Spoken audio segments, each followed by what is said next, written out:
All right, so are you ready to dive into another deep dive? Always. Today we're looking at a mini personality test Oh, fine. from the Spiritual Seek. Of course. And you know it's them because the title is, Do You Suffer from Wokeness? Oh, my goodness. So this test presents a bunch of statements and asks you to agree or disagree, Yeah. and then it kind of like diagnoses you based on your responses Nice. with how woke you are. Okay, yeah. So I thought it'd be fun to like go through each of these statements and kind of unpack them a little bit. Yeah, absolutely. So the first statement is, racism was generated by white people. Okay. I mean, it's a bold statement right out of the gate. It is. It's definitely provocative. Yeah, it is. And the Spiritual Seek's explanation goes into the concept of dual thinking, Okay. which is the idea that, like, humans categorize things as us versus them. Right. Like, it's just hardwired into our brains to do that. Yeah. And they argue that that leads to all sorts of prejudice and discrimination. Interesting. So it's not necessarily just about white people, they're saying. It's more about this, like, Right. us versus them mentality that we all kind of have. Exactly. You see it, like, throughout history, right? Like, from Right. religious conflicts to political divides, even to something as simple as, like, what clothes people like to wear. Yeah, that's like, sports fans. Totally. Like, oh, I'm Yeah. I'm on this team, so like everyone in the other team is like the enemy, Exactly. even though we've never met each other. Yeah, we all have that tendency to kind of, like, form in-groups and out-groups. Right. And that's what they're getting at here. Okay, that's really fascinating. Yeah. So it's not so much about like historical accuracy. It's more about pointing to this like Right. psychological mechanism that might explain why we see so much prejudice in the world. Precisely. Yeah. It's kind of like they're saying, hey, this tendency is in all of us to some degree. Yeah. Let's be aware of it Yeah. so we can, like, work towards overcoming it. Okay. All right. So statement number 2, Okay. personal rights and freedoms come before duties. Interesting. I mean, as someone who values individual liberty, Yeah, there's a part of me that's like, yeah, that sounds good. I get that. Like live and let live. The idea of individual freedom is really appealing. Yeah. But the Spiritual Seek kind of argues that when this mentality becomes extreme, Okay. it can actually be really harmful for society. Really? How so? Well, they're saying that, like, when you put personal rights and freedoms above everything else, it can lead to, like, a culture of selfishness. Okay. Where people start feeling entitled to everything and they don't feel like they have any obligation or responsibility to, Right. like, contribute to the greater good. It's all about me and like my own little bubble. Yeah, and it's like that saying, right? Like, Yeah. my freedom to swing my fist ends where your nose begins. Right. There has to be, like, a balance, right? Between individual freedom and, like, Right. the needs of the community. So they're saying that too much individualism can actually like undermine the social contract. Exactly. Okay. Think about the debates that we have today around things like mask mandates or Yeah. environmental regulations. Right. Some people say, hey, this is infringing on my personal freedom. Right. But other people are saying, no, this is necessary for the collective good. Right. And that's kind of what the Spiritual Seek is getting at. I think they're making us really think about these trade-offs. Yeah, Okay, this test is getting juicy. I like it. it is. All right, statement number 3. Okay. I want to be free to express my sexual orientation. Now, on the surface, that seems like a no-brainer, right? Yeah, it seems like a very, like, Yeah. basic human, right? Like, we should all be able to live authentically Yeah. and express who we are without being judged or persecuted. Oh, yeah. But I mean, the fact that they even included this in a wokeness test is kind of interesting. It is. Like, why did they pick this particular aspect of identity? It makes you think about how, in the past, sexuality was considered a very private matter. Right. But now it's become much more public, especially with social media. Yeah. And the Spiritual Seek's explanation actually points to that. Okay.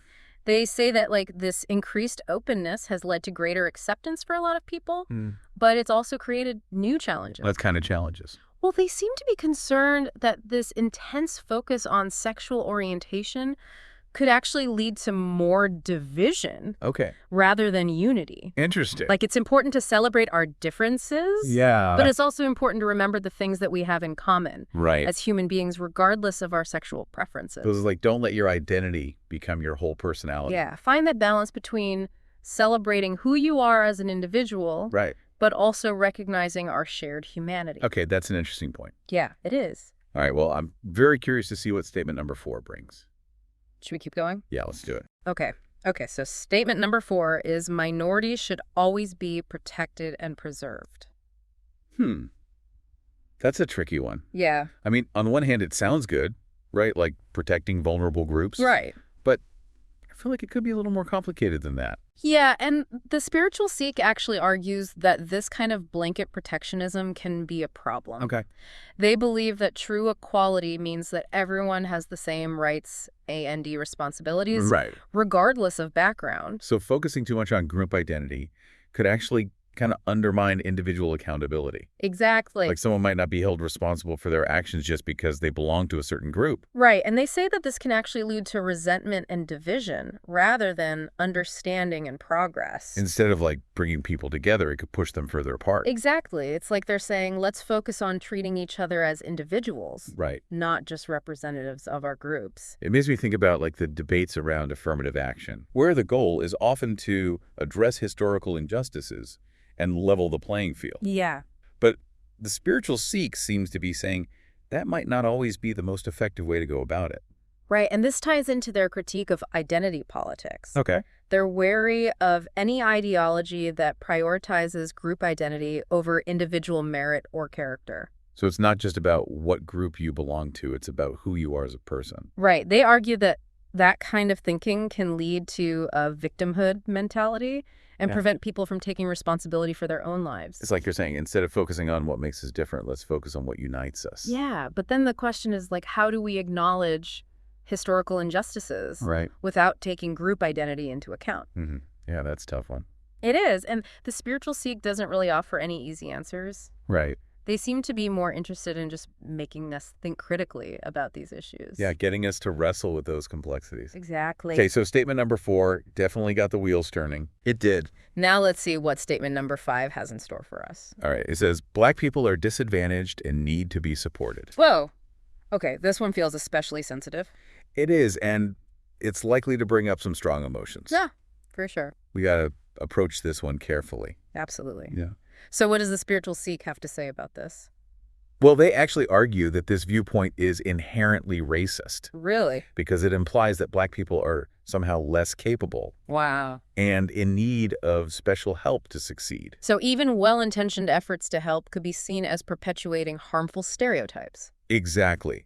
They seem to believe that true equality means recognizing the inherent dignity and potential of everyone, Right. regardless of race. So focusing on disadvantages could actually reinforce those stereotypes. Right, and undermine the agency of the very people you're trying to help. It's a tough pill to swallow, but I see their point. Yeah, it's like they're saying, let's treat Black people as equals, Right. not as victims who need to be rescued. Capable of achieving anything. Exactly. And they even introduced this concept of modern slaveholders. Modern slaveholders, what do they mean by that? It's definitely a provocative term, Yeah. but they're using it to describe people who they believe are perpetuating a system of dependence How good. by treating Black people as if they can't take care of themselves. So even seemingly good intentions could have negative consequences. Right. If they reinforce this power dynamic where Black people are seen as helpless or dependent. Wow, this one is really challenging. It is for sure. Okay, well, my brain needs a break after that one. Let's move on to the final statement and see how they wrap things up. All right. Are you ready for the last one? Hit me with it. It does, right?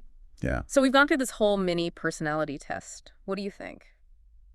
I don't know. It's a lot to process. It is.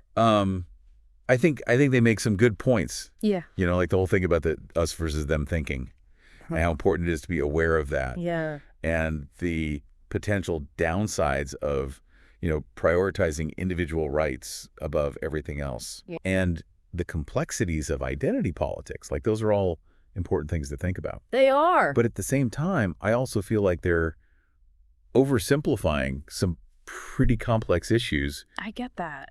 and their language can be so provocative that it's hard to sometimes take them seriously, you know? Yeah, I think that's part of their strategy, though. What do you mean? It's like they want to, like, shock you into paying attention. Yeah. Which can be effective, Right. but it can also, like, turn people off who might otherwise be open to their ideas. Yeah, it's like they're throwing a grenade and then saying, okay, now let's have a nuanced discussion Exactly. about, like, social justice. Yeah. It's a little jarring. It is, but I think ultimately they're just trying to get people to think critically about these issues. Yeah, and I think they definitely succeeded with this test. Yeah. It's definitely gotten me thinking.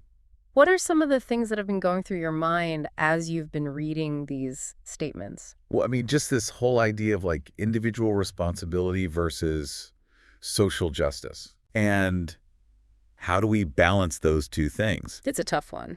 It is. And then also just the power of language. Like how the words we use can really shape our understanding of these issues. Absolutely. And sometimes it feels like the spiritual Sikh is intentionally using provocative language Yeah. to get a reaction. Yeah, it's definitely part of their style. Yeah, it is. But I do think it's important to engage with their ideas. Oh, yeah, absolutely. Even if we don't agree with everything they say. Oh, right. It's all about like expanding our perspectives and having those difficult conversations. Precisely. Well, this deep dive has been a whirlwind. It has. I feel like we've only just scratched the surface of these issues. Yeah, there's always more to explore. There is. So if you're listening and this has got you thinking, Yeah. go do some more research. Read some more. Think some more.